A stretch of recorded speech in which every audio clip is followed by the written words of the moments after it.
MDMA കുറിച്ച് നമ്മളെല്ലാവരും കേട്ടിട്ടുണ്ടാവും. പക്ഷേ MDMAക്കാളും മാരകമായിട്ടുള്ള മെത്താംഫെറ്റാമിൻ ഗ്രൂപ്പിൽ പെടുന്ന മയക്കുമരുന്നുകളായിട്ടുള്ള ക്രിസ്റ്റൽ മെത്ത്, മെത്ത് തുടങ്ങിയ കല്ല് ഇതൊക്കെയാണ് നാട്ടിലിപ്പോൾ സുലഭമായിട്ട് നമ്മുടെ യുവതി യുവാക്കൾ ഉപയോഗിച്ചുകൊണ്ടിരിക്കുന്നത്. സ്കൂൾ പോകുന്ന കുട്ടികളടക്കം മെത്ത് എന്ന കെമിക്കൽ ഉപയോഗിച്ചുകൊണ്ടിരിക്കുന്നത്. ഞാൻ ഈ വീഡിയോയിൽ പറയാൻ പോകുന്നത് കേരളത്തെ ബാധിച്ചുകൊണ്ടിരിക്കുന്ന മെത്ത് എപ്പിഡമിക്കിനെ കുറിച്ചാണ്. അതായത് കോവിഡ് ഒരു എപ്പിഡമിക് ആയിരുന്നു. ഒരു സൈലന്റ് ഇൻഫെക്ഷൻ കേരളത്തിലെ പല യുവതി യുവാക്കളെയും ബാധിച്ചുകൊണ്ടിരിക്കുന്നുണ്ട്. അതാണ് മെത്ത് എപ്പിഡമിക്. ഇനിയെങ്കിലും നമ്മൾ ഇതിനെക്കുറിച്ച് മനസ്സിരുത്തി ആലോചിക്കുകയും ചർച്ച ചെയ്യുകയും വേണം. ഈ വീഡിയോ നിങ്ങൾ മുഴുവനായിട്ട് വാച്ച് ചെയ്യുക, പരമാവധി ഗ്രൂപ്പുകളിലേക്ക് ഷെയർ ചെയ്യുക. കേരളത്തെ ഞെട്ടിപ്പിച്ചുകൊണ്ടിരിക്കുന്ന പല വാർത്തകളാണ് ഈ ദിവസങ്ങളിലായിട്ട് നമ്മൾ കണ്ടുകൊണ്ടിരിക്കുന്നത്. ഇത്തരം ഞെട്ടിപ്പിക്കുന്ന വാർത്തകൾ ഇനിയും തുടർന്നുകൊണ്ടേയിരിക്കും. അടുത്തയാഴ്ച അല്ലെങ്കിൽ വരും ദിവസങ്ങളിൽ ഇതിലും ഭയാനകമായിട്ടുള്ള കൊലപാതകങ്ങൾ നടക്കാൻ പോകുന്നു എന്ന് പറഞ്ഞാൽ നിങ്ങൾ എത്ര പേര് വിശ്വസിക്കും? ഇതാണ് മെത്ത് എപ്പിഡമിക്.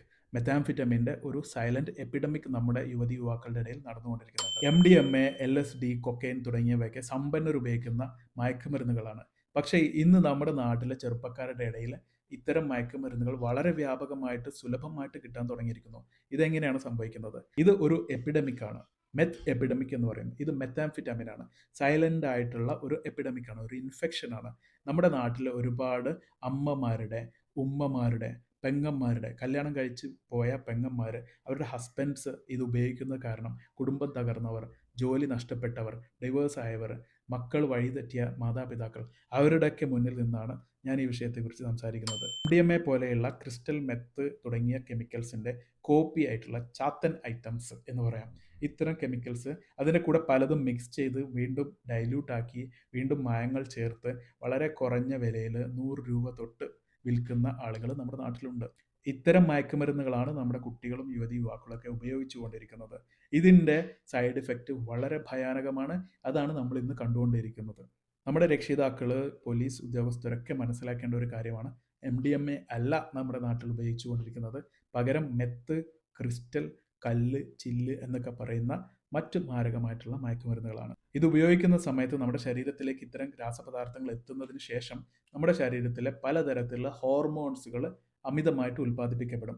നമ്മുടെ ശരീരം എന്ന് പറയുന്നത് ഹോർമോണുകളുടെ ഒരു കലവറയാണ്. അത് ബാലൻസ്ഡ് ആയിട്ട് നിയന്ത്രിച്ചു പോകുമ്പോഴാണ് ശരീരം നല്ല രീതിയിൽ പ്രവർത്തിക്കുന്നത്. ഈ ഹോർമോൺസിലുള്ള വ്യതിയാനങ്ങളാണ് ഭാവിയിൽ ഷുഗർ ഉണ്ടാക്കുന്നതും പ്രഷർ ഉണ്ടാക്കുന്നതും ബ്രെയിൻ സ്ട്രോക്ക് ഉണ്ടാക്കുന്നതും ക്യാൻസർ ഉണ്ടാക്കുന്നതും വരെ.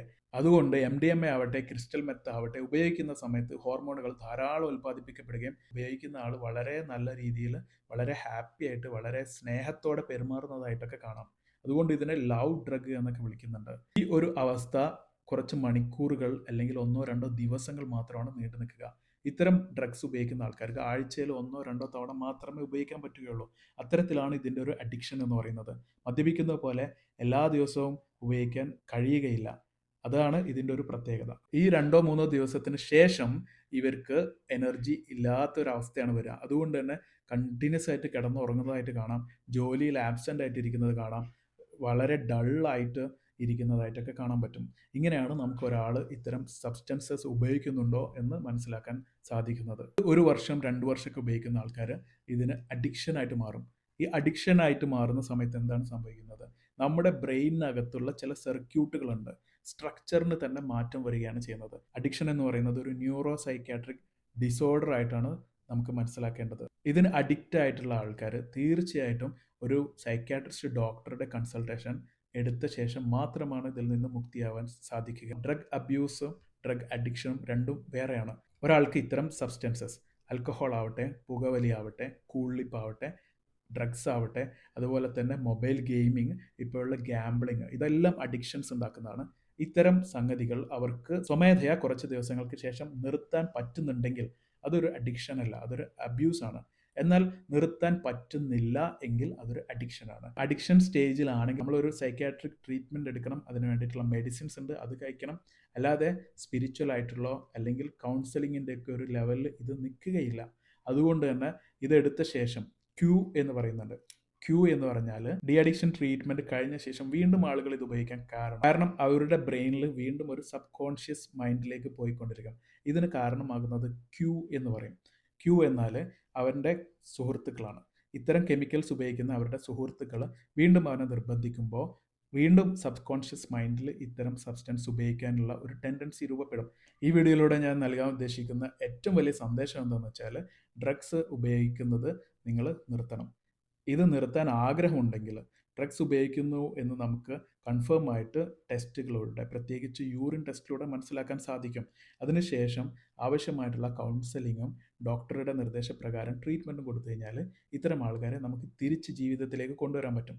നമ്മുടെ നാട്ടിൽ മെത്ത് എപ്പിഡമിക്, അതായത് മെത്താംഫിറ്റമിൻ്റെ ഒരു എപ്പിഡമിക് വളരെ വ്യാപകമായിട്ട് നടന്നുകൊണ്ടിരിക്കുന്നുണ്ട്. ഇത് കാരണം പലർക്കും ദാരുണമായിട്ടുള്ള പല അനുഭവങ്ങളുണ്ട്, പുറത്ത് വരാത്തതുണ്ട്, ഇനി അടുത്ത ആഴ്ചകളിലൊക്കെ ആയിട്ട് പുറത്ത് വരാനിരിക്കുന്നതുണ്ട്. അതുകൊണ്ട് നിങ്ങളുടെ മക്കളെ, നിങ്ങളുടെ ഭർത്താവിനെ പറഞ്ഞ് മനസ്സിലാക്കണം. ഈ ഒരു മാരകമായ വിപത്തിനെ ഒറ്റക്കെട്ടായിട്ട് നിന്നുകൊണ്ട് നമ്മൾ തോൽപ്പിക്കണം.